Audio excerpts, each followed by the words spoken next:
सिद्धिभ्यः। बोलो शासनिक भगवान महावीर स्वामी की। मूल नायक देवादिदेव 1008 श्री शांतिनाथ भगवान की जय। हम सबके उद्धारक, हम सबके उपकारी परम पूज्य आचार्य गुरुवर श्री विद्यासागर जी महाराज की जय। आचार्य श्री समय सागर जी महाराज की जय। 3 कम 9 करोड़ मुनि राजों की जय। पंच परमेष्टि महामंडल विधान की जय। अद्वितीय संत प्रसन्न मूर्ति पूज्य गुरुदेव श्री अजित सागर जी महाराज की समस्त मुनि आचार्य संघ की जय।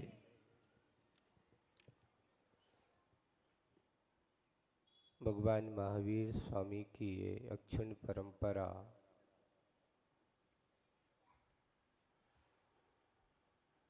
विभिन्न केवली सुतकेवली आचार्य, अंगधर आचार्य, शुद्धधर आचार्य और उसके बाद ऐसे आचार्य कुंद कुंद महाराज के बाद अनेक आचार्य भद्रबाहु जैसे महान आचार्य हुए। धीरे धीरे काल अपनी गति पर है, कर्म का प्रभाव भी इस जीवात्मा के ऊपर अपनी चरम शरीर अपने उस स्थिति पर है। लेकिन ऐसे विषम काल में जब इस भारत पर मुगलों का आक्रमण हुआ और मुगलों के आक्रमण के बाद फिर अंग्रेजों का भी आक्रमण हुआ, ऐसे करीब करीब 12वीं शताब्दी से लेकर के 18वीं शताब्दी 19वीं शताब्दी का भी कुछ भाग ले सकते हैं। इस कलिकाल में, इस काल में थोड़े से मुनि राजों का विहार कम हुआ। क्यों? परिस्थितियां कुछ ऐसी थीं, परिस्थितियां कुछ ऐसी बना दी, क्योंकि लोकतंत्र और राज्य शासनों में यही अंतर होता है। पहले भारत में राज्य शासन ज्यादा चलते थे, लोकतंत्र का कोई, लोकतंत्र तो अभी आजादी के बाद भारत में आया है। उस समय राज्यों का राज शासन चलता था और जगह जगह कहीं मुगल समाज, कहीं इस प्रकार के राजाओं के, कहीं अच्छे राजा भी होते थे, धार्मिक राजा होते थे। लेकिन ऐसे समय में दक्षिण भारत में कदाचित थोड़े बहुत कोई मुनि राज कहीं कहीं पर थे, ऐसा नहीं कि नहीं थे, लेकिन उनका सीमित क्षेत्र था। उसके बाद 20वीं शताब्दी के 19वीं शताब्दी का शुरुआत में ही आचार्य शांति सागर जी जैसे महान साधकों का जन्म होता है और सन 1920 में आचार्य शांति सागर जी महाराज ने मुनि दीक्षा ली। सन कौन सा? 1920। और सन 1925 में वो आचार्य बने। अब देखिए, यहाँ से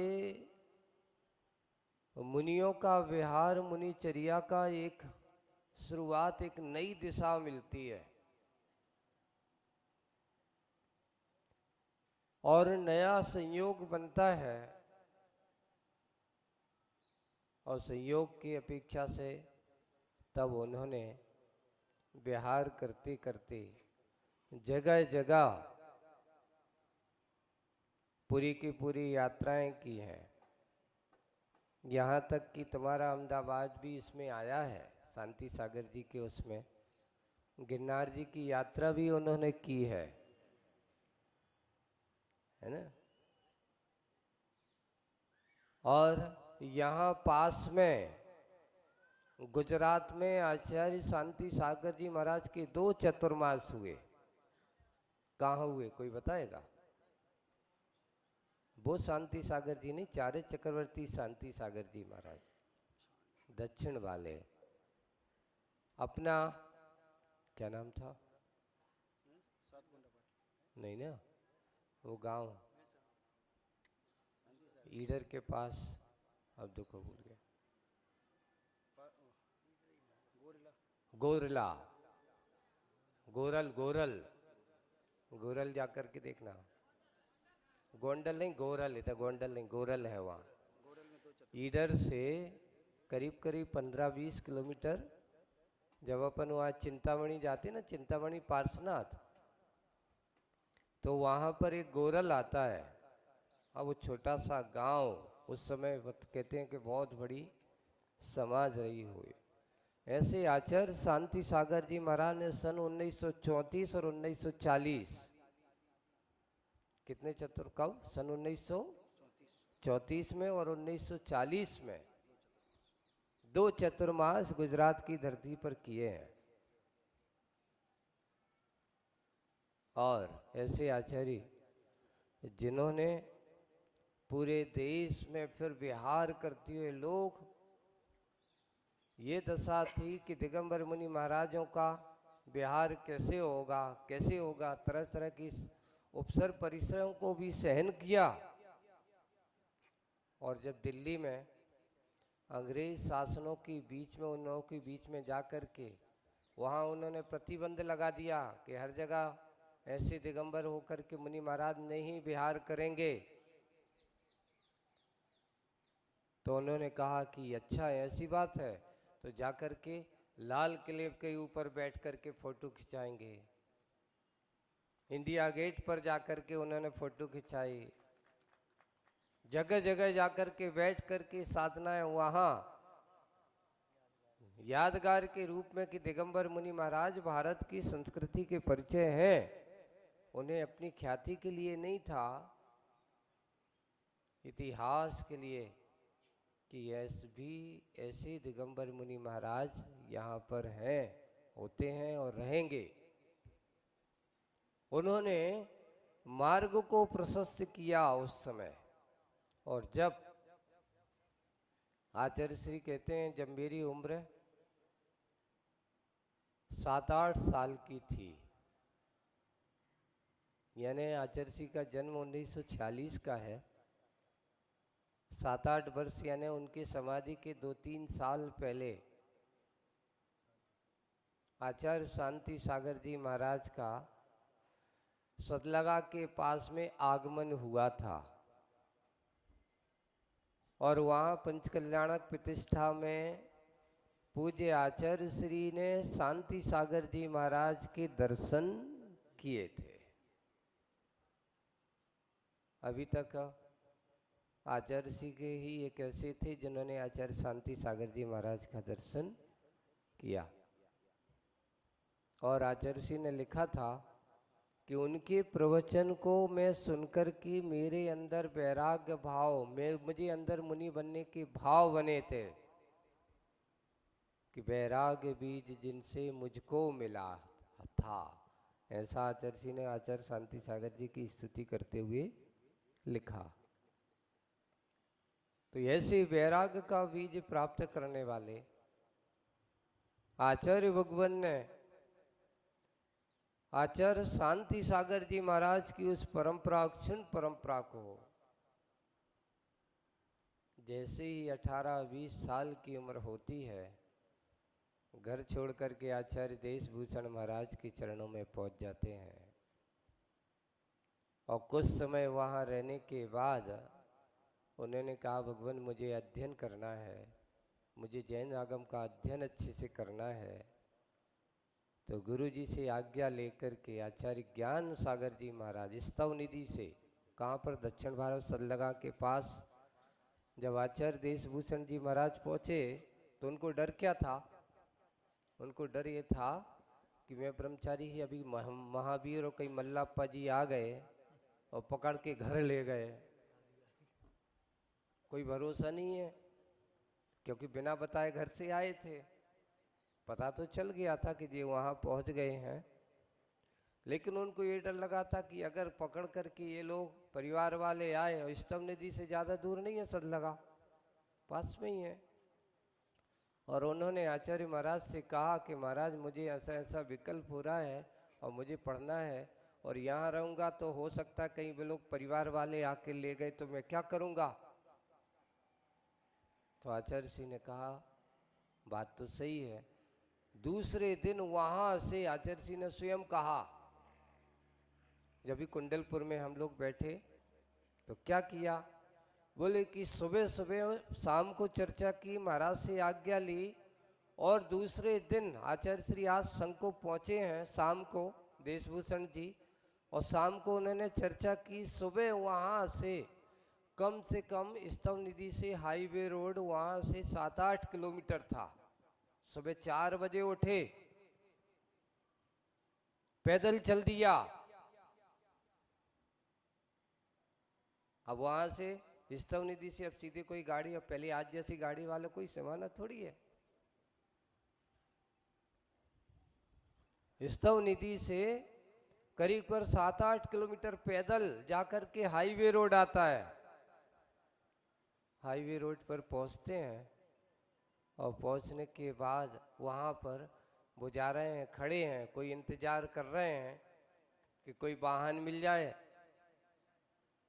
अब जाना, उनने पूरी जानकारी ले ली कि आचार्य महाराज कहाँ हैं। उनने पूछ लिया कि अजमेर के आसपास हैं ज्ञान सागर जी महाराज। अब कैसे जाना है अजमेर, तो वहाँ सोलापुर, सोलापुर से मुंबई, मुंबई से फिर अजमेर, ऐसे ट्रेन से आना है। उस समय उनकी 7वीं प्रतिभा थी आचार्य श्री की। अब आचार्य श्री जब उनसे कहा आप ऐसे आए, तो वहाँ जैसे खड़े थे तभी एक गाड़ी वाला, काली कार थी उस समय, और इनको देखा, ब्रह्मचारी को देखकर, वो जैन भाई थे। अब वो देशभूषण नहीं हो, कोई दूसरे वहीं दक्षिण भारत के देशभूषण जी महाराज के पास। तो इनको ब्रह्मचारी जी को देखा, देख करके पूछा, अरे ब्रह्मचारी जी के, बोले कि कहाँ जाना है, बोले कि गुरुजी से आज्ञा लेकर के आए हैं, सोलापुर जाना है, और सोलापुर से फिर अजमेर साइड जाना है राजस्थान में। उन्होंने ऐसा कहा, अच्छा भैया। उन्होंने गाड़ी में उनको बिठा दिया, देखिए आप, और गाड़ी में बिठा करके सोलापुर ले गए। और आचार्य से पूछा आपके पास पैसे कहाँ से आए थे, पैसे तो थे नहीं, बोले कि नहीं थे। उनके साथ गए, तुमने पहले सोचा नहीं था कि आप वहाँ से जाओगे, तो बोले कि सोलापुर जाने तक का समय तैयारी तो हमने कर ली थी, अब सोलापुर में जाएंगे, फिर वहाँ से होगा कुछ ना कुछ तो करूँगे, पहले से सोचा ही नहीं। अब देखिए यहाँ से जाते हैं सोलापुर तक, वो पहुँचते, वो गया, उसने जाकर के उनसे कह दिया कि भैया जी आपकी हमने अजमेर तक की टिकट पूरी बनवा दी है। आज के समय में ऐसी त्यागी वृत्ति मिलना बहुत कठिन है। आचार्य सिंह, हम लोग भी जब भी संघ में रहे तो कभी भी उन्होंने ये नहीं कहा कि तुम अपने पास पैसे रखो, और हम लोगों को कभी पैसे की जरूरत पड़ी नहीं। कहीं जाना है तो श्रावक लोगों को एक संकेत हो जाता था, सारी व्यवस्थाएं हो जाती थी। यही व्यवस्था गुरुजी ने उनका।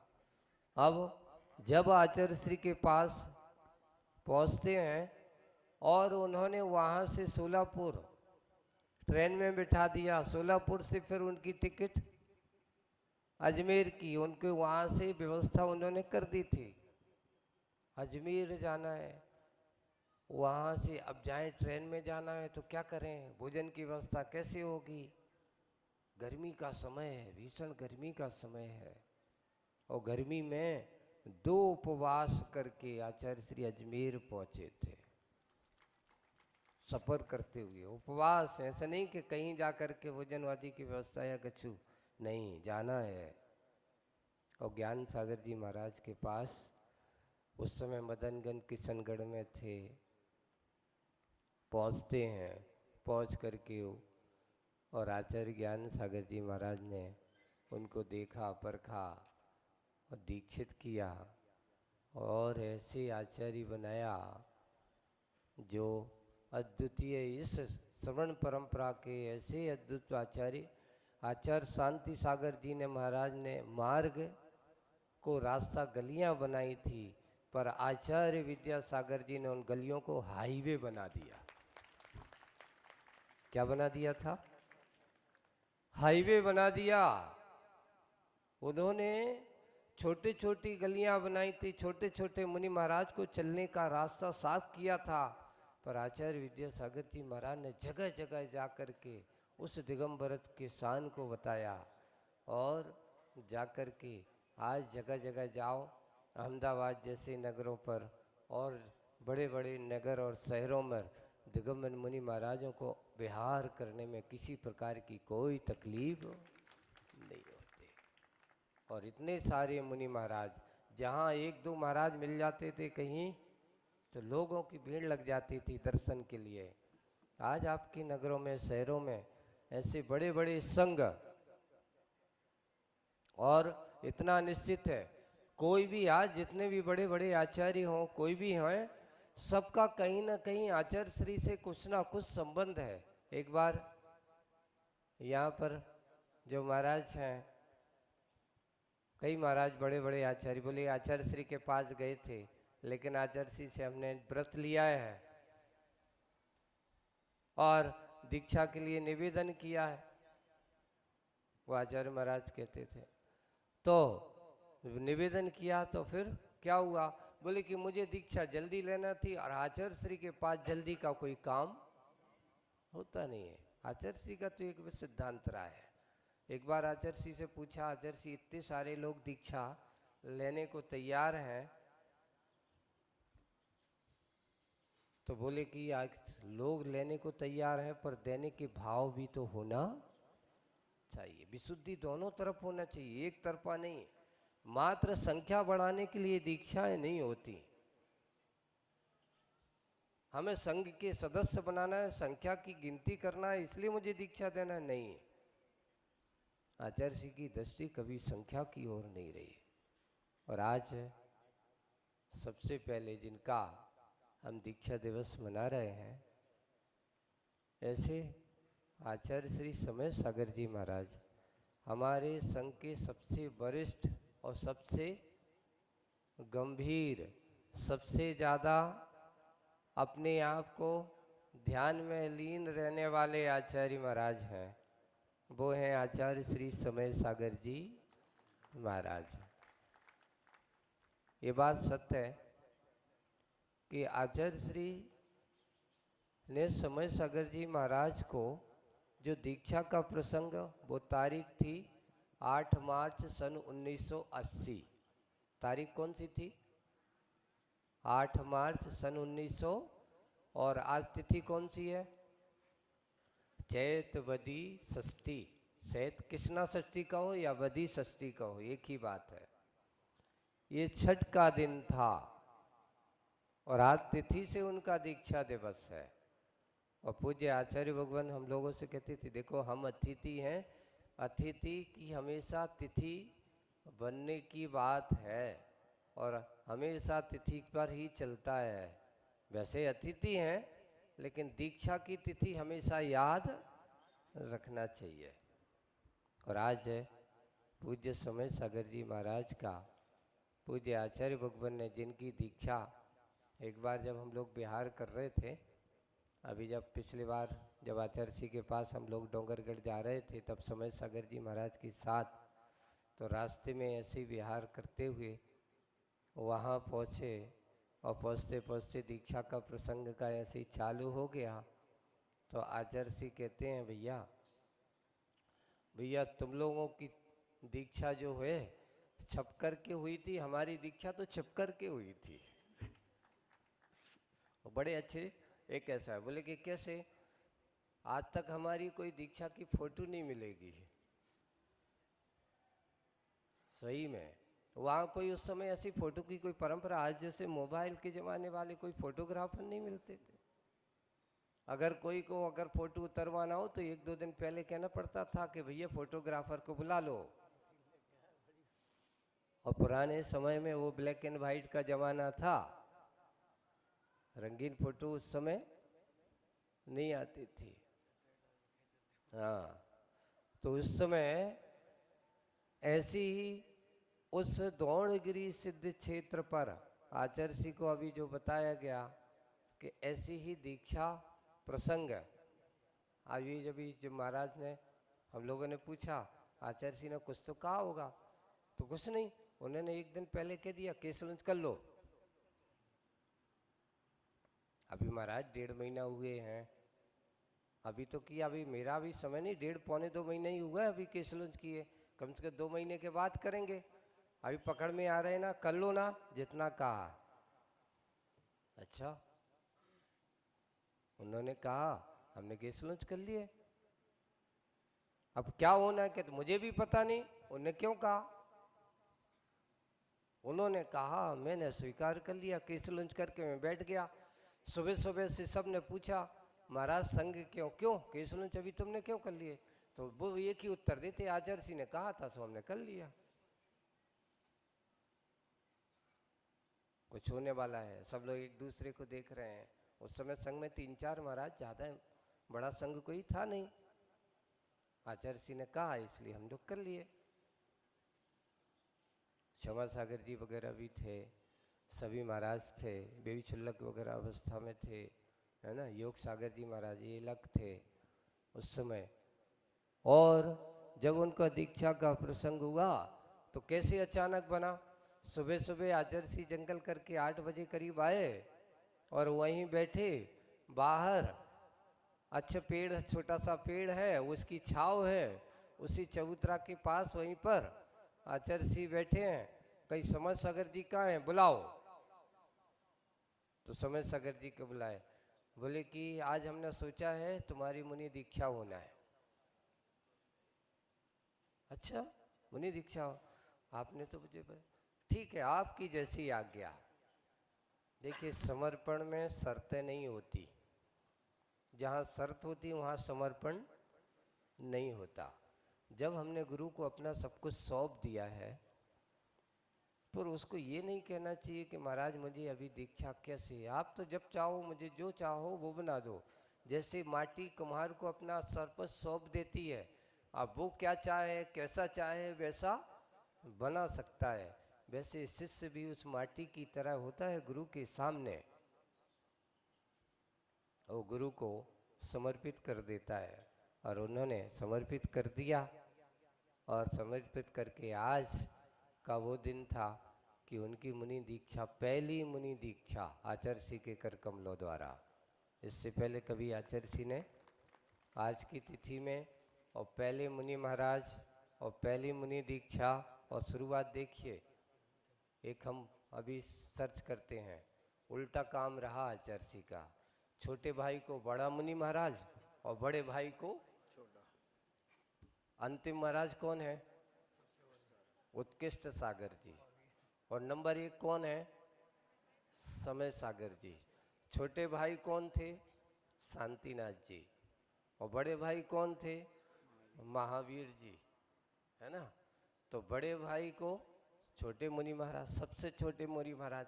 संघ में पूरे के पूरे एक तो 131 मुनि महाराज, 131 मुनि दीक्षाएं दी हैं, तो अंतिम मुनि महाराज हैं उत्कृष्ट सागर जी, है ना। और पहले महाराज हैं, यानी बड़े छोटे भाई से शुरुआत और बड़े भाई से समापन। ये संयोग ऐसा बना है पूज्य आचार्य भगवान ने ऐसे ऐसे शिष्यों को, जिनके बारे में बहुत धीर गंभीर और स्वाध्याय। एक बार का प्रसंग आपको सुनाते हैं। मुक्तागिरी की बात थी, राजवार्तिक की क्लास चल रही थी।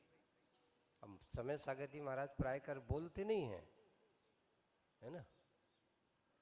तो बोलते बोलते पढ़ा रहे थे, आचार्य क्लास ले रहे थे।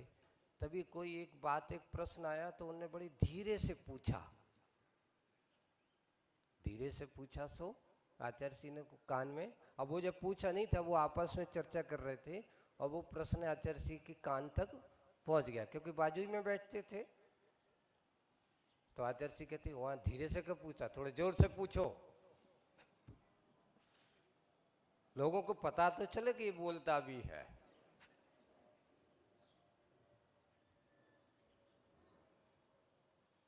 आचार्य जी ने फिर उन्होंने पूछा, प्रश्न बड़ा अच्छा है, प्रश्न बड़ा अच्छा है। और उन्होंने उस प्रश्न के अच्छा समाधान दिया। लोग बड़े, आचार्य जी ने भी चुटकी लिया कि भैया अच्छा है, कम से कम जो कभी नहीं पूछता उसने आज तो पूछा है।